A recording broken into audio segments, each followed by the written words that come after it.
কওমি মাদ্রাসাগুলো যদি না থাকতো এই দেশ থেকে ইসলামকে মিটাই ফেলে দিত। শুধু কওমি মাদ্রাসাগুলোর এই মেহনতগুলো যদি না থাকতো তাহলে অরিজিনাল ইসলামকে তারা মিটাই ফেলে দিত বাংলাদেশ থেকে। টিকে আছে এখনই, কিন্তু আমি ওইদিকে যাচ্ছি না, ওইটা অন্য আলোচনা। এটা আমাদের ভিতরের কথা হচ্ছে একজন জেনারেল শিক্ষিত ছেলে যে এদেশের মুসলিম নাগরিক, তার রাইটস আছে প্রাইমারি স্কুলে সে কোরআন তেলাওয়াত করা শিখতে পারে নাই। কেন পারে না? পিতা মাতাও তো মাশাআল্লাহ সুবহানাল্লাহ সেই কোয়ালিটি। ছেলে 10 বছরে কিছু শিখুক না শিখুক, বাংলা ইংরেজি অঙ্ক তাকে শিখতে হবে। কোরআন হাদিস এগুলো তো কোনো বিষয় না, এগুলো কোনো বিষয় হলো আপনাদের কাছে? আল্লাহর কসম এগুলো দামি নেয়। ওই একদিন দুদিন ওয়াজ মাহফিলে আইসা আবেগ দেখার। কোরআন হাদিসের পরে যদি মহব্বত থাকতো ছেলেকে তো আলেম বানাইতেন আপনি, ছেলেকে তো আপনি একজন হাফেজ বানাইতেন কমপক্ষে। আপনি তো ছেলেকে এমনভাবে গড়ে তুলেছেন আপনার জানাজাই পড়তে পারবেন না। তো আমাদের এই স্কুল কলেজ পড়ুয়া ছেলে মেয়েদের রাইটস ছিল এগুলো শিখতে পারে নাই। অনার্সে পড়ে তার বয়স কত? 20 থেকে 25 বছর। 25 বছরে সে 25টা সূরা জানে না, 25টা সূরার নামই জানে না, 25টা সূরার নাম বলতে পারে না। কোরআন বিধান কায়েম করতে আসছেন আপনি, সুবহানাল্লাহ। 25টা হাদিস বলতে পারেন না, 25 জন নবীর নামও বলতে পারে না। ইভেন আমাদের নবী সাল্লাল্লাহু আলাইহি ওয়াসাল্লামের সিরাতের জীবনীটা পাতলা কিতাবটাও সে কখনো জীবনে পড়ে দেখে না। এই অবস্থা মাস্টার্সেও বিসিএসও সব জায়গায় একই চলছে। বিসিএসে যে ভাইবা হয় সেখানে কি ইসলাম ধরা হয়? বিসিএসের ভাইবা যখন হয় তখন তাকে কোরআন তেলাওয়াত জিজ্ঞাসা করা হয়। তাহলে আপনি কোরআন তেলাওয়াত করতে পারেন না, রাষ্ট্র চালাবেন কীভাবে? কোরআনের সাথে কোনো তাল্লুক নেই। তার মানে আপনাদের কনসেপ্ট হচ্ছে রাষ্ট্র আলাদা, কোরআন আলাদা। মানে রাষ্ট্র চালাতে কোরআন লাগে না, আপনার কনসেপ্ট এটাই। হ্যাঁ, না হলে তো কোরআন আপনি আনতেন সিলেবাসে, তাফসির আনতেন, হাদিস আনতেন, সিরাত আনতেন। আপনার কনসেপ্ট হচ্ছে রাষ্ট্র আলাদা, কোরআন আলাদা, হাদিস আলাদা, এগুলো পড়াশোনা আলাদা, ব্যাংকিং সিস্টেম, ইকোনমিক্স আলাদা, ইসলাম আলাদা, তাই না? রাজনীতি আলাদা, ইসলাম আলাদা, তারপরে সংস্কৃতি আলাদা, ইসলাম আলাদা, শিক্ষানীতি আলাদা, ইসলাম আলাদা। এই কনসেপ্ট হচ্ছে এদেশের 90% মানুষের কনসেপ্ট। এরা সবাই শিরকের মধ্যে আছে, আল্লাহর কসম করে বলতেছে, সবাই শিরকের মধ্যে আছে। এরা সবাই ধর্মনিরপেক্ষ, সেকুলার।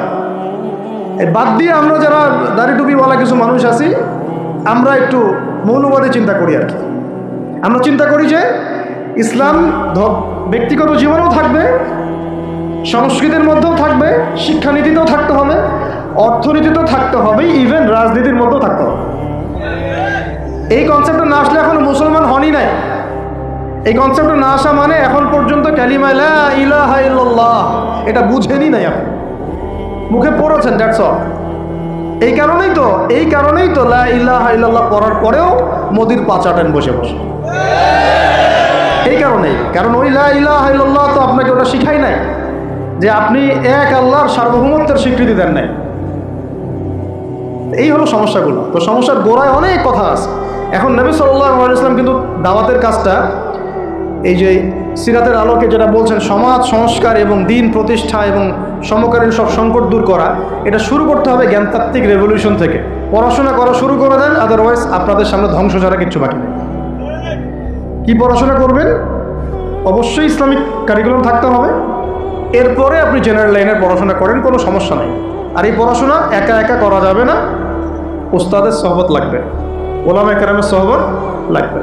আমি তো এটা বলি যে আপনি কারো লেকচার শোনার আগে আপনি আগে চেক করবেন যে তার ওস্তাদকে, কোথায় এসে দিন শেখে, তার কাছ থেকে এসে দিন শেখে, কোত্থেকে সে এই ইলমগুলো অর্জন করছে, তার লোক কোথায়।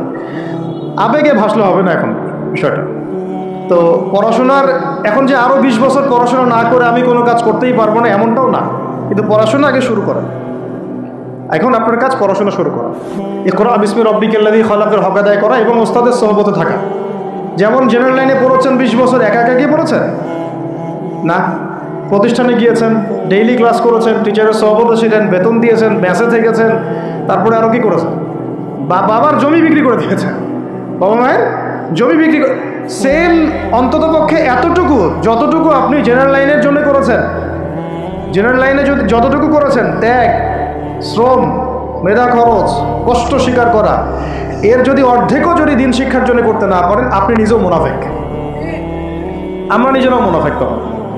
বেশক আমাদের মধ্যে নেফাকি আছে, সুবহানাল্লাহ, আপনি একটা ডিগ্রির জন্য একেবারে 20 বছর ঢালতে পারেন, 20 কোটি টাকা ঢালতে পারেন, বাপের জমি বিক্রি করতে পারেন, মেসে থাকতে পারেন, ঢাকা বিশ্ববিদ্যালয়ের সেই লাইফ লিড করতে পারেন, এক বিছানায় 2 জন থাকি, ফ্লোরের মধ্যে ফ্লোরিং করে থাকা, হাজার হাজার লাখ লাখ টাকা খরচ করা, কষ্ট করে সকালে ওঠা, রাত জাগা, পড়া, পরীক্ষা দেওয়া, অ্যাসাইনমেন্ট, কত কি। আমি তো জানি এগুলো, আপনারা তো অনেকে না জানেন, আমি তো জানি, আমরা তো ইউনিভার্সিটিতে পড়ছি।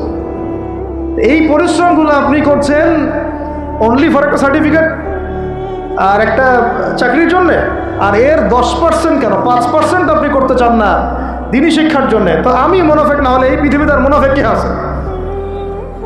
এই মুনাফিকদেরকে দিয়ে আপনি দিন কায়েম করবেন নাকি?